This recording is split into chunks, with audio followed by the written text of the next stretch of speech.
People have reported hearing very strange sounds coming from the sky. What the fuck is that? This video was recorded recently in Colorado Springs. The thing about this sound coming from the sky is it is nothing new. 8 years ago in Jerusalem, people were hearing this sound so commonly that they believed it was the 7 trumpets of Revelation. This is how it sounded in Jerusalem.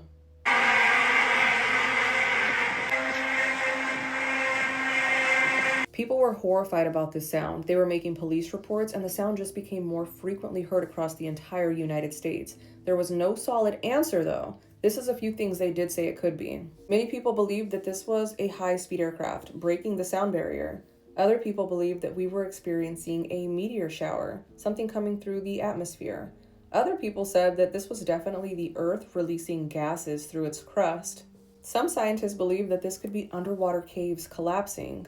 It's obvious that nobody knew what these sounds were being caused by, but that didn't stop them. They just became more frequent. People across the entire globe started to hear them, enough to where countries gave the sound its own name. At some point, they decided to coin the word skyquake, kind of like an earthquake, but up in the sky. Many people are skeptical about this and believe that this is being caused by weather modification, maybe HAARP. There's a good chance that we'll never know what's causing the sound, but it's pretty freaky.